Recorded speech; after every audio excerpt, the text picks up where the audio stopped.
Hello बच्चों, let's read the question first. Match the columns and select the correct option. Column 1 में universal acceptor, laws of inheritance, multiple allelism, universal donor दिया है. Column 2 में human blood group A B, blood group O and Mendel दिया हुआ है. इन्हें हमें correctly match करना है. तो जो यहाँ पे की कॉन्सेप्ट यूज करेंगे वो हम लॉज ऑफ इनहेरिटेंस हो गया, A B O blood group हो गया, इनके बारे में मेनली स्टडी करेंगे अलॉन्ग विद द ऑप्शन. होते क्या है ये. सबसे पहले आता है ए यूनिवर्सल एक्सेप्टर. तो यूनिवर्सल एक्सेप्टर जो होता है कि वो किसी का भी जो ब्लड ग्रुप होता है वो एक्सेप्ट कर सकता है. देखो होता क्या है कि एबीओ ब्लड ग्रुपिंग में, एबीओ ब्लड ग्रुप्स में हमें 4 टाइप के ब्लड ग्रुप देखने को मिलते हैं. ए ब्लड ग्रुप होता है, बी ब्लड ग्रुप होता है, ए बी ब्लड ग्रुप होता है, ओ ब्लड ग्रुप होता है. ए ब्लड ग्रुप का क्या मतलब होता है कि जो हमारी सेल्स है ना, सेल्स उनके ऊपर एंटीजेंस बने हुए होते हैं. तो उनके ऊपर जो एंटीजेंस होते हैं वो ए टाइप के होंगे. इसमें जो एंटीजेंस होंगे वो बी टाइप के होंगे. इसमें ए एंड बी दोनों टाइप के एंटीजन प्रेजेंट होंगे, जबकि ओ जो होता है इसमें कोई एंटीजन प्रेजेंट नहीं होते, इसलिए हम इसको ओ ब्लड ग्रुप बोलते हैं. तो ये होता है मतलब A B O blood group का एंटीजेंस प्रेजेंट है, किस टाइप के प्रेजेंट है, नहीं है. तो उस बेसिस पे हमने A B O blood group बांट रखे हैं. अब देखो यूनिवर्सल एक्सेप्टर का मतलब क्या होता है. हमारे बॉडी के अंदर अगर आप इसको थोड़ा और गहराई से सोचो तो हमारी बॉडी के अंदर ना मेनली 2 टाइप के ही एंटीजन प्रेजेंट हो सकते हैं, ए और बी. इसके अलावा कोई तीसरा टाइप का एंटीजन प्रेजेंट नहीं हो सकता. तो अगर किसी को ब्लड चाहिए होगा, होता क्या है कि अगर सपोज हमारे पास प्रेजेंट है ए, किसी पर्सन का ब्लड ग्रुप है ए, ठीक है, यानी उसके पास ए टाइप के एंटीजेंस प्रेजेंट है, और उसको किसी ने ब्लड दे दिया बी ब्लड ग्रुप.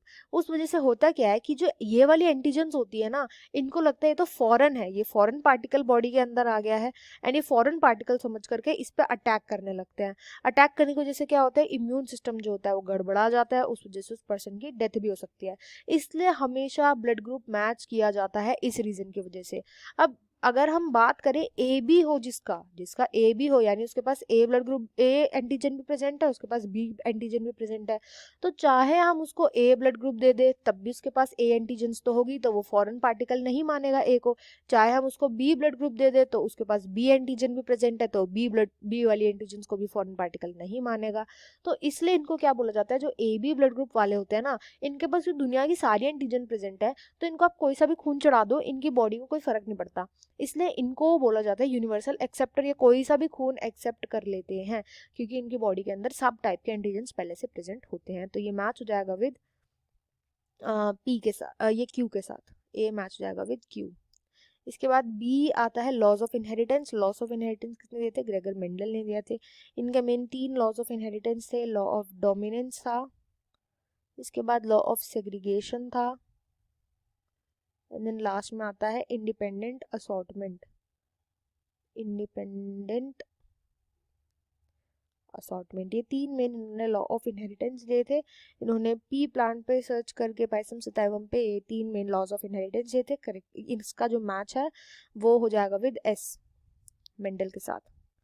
अब नेक्स्ट आता है सी, मल्टीपल एलिलिज्म. मल्टीपल एलिलिज्म हमें किससे देखने को मिलता है, ह्यूमन ब्लड ग्रुप के अंदर. देखो मल्टीपल एलिलिज्म का मतलब होता है कि कोई भी जो जीन है, कोई भी कैरेक्टरिस्टिक्स है, कोई भी हमारे अंदर का कैरेक्टर है, जैसे कि ब्लड ग्रुप हो गया, तो वो 2 से ज्यादा अलील कंट्रोल करते हैं. हमारा जो ब्लड ग्रुप होता है ना, वो 3 अलील कंट्रोल करते हैं, आई ए अलील, आई बी अलील एंड आई ओ अलील.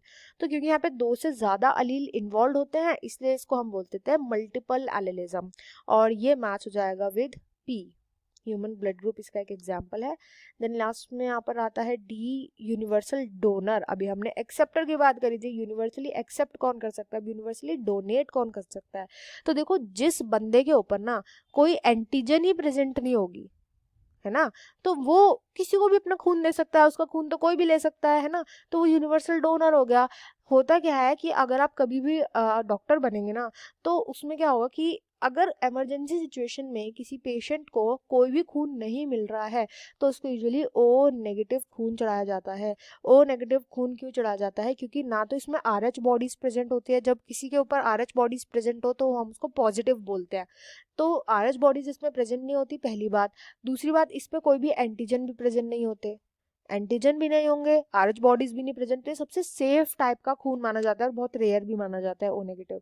तो इसलिए इसको बोला जाता है यूनिवर्सल डोनर, क्योंकि इस पर खुद पे कोई एंटीजन ही नहीं प्रेजेंट, तो जब ये दूसरे के खून में जाएगा तो एंटीजन से रिएक्ट ही नहीं कर पाएगा, इम्यून सिस्टम को खराब कर ही नहीं पाएगा, इसलिए इसको बोलते हैं यूनिवर्सल डोनर। और ये मैच हो जाएगा विद आर, तो यहाँ पे जो राइट आंसर हो जाएगा वो ऑप्शन 1 हो जाएगा। I hope you understood well, best of luck and thank you.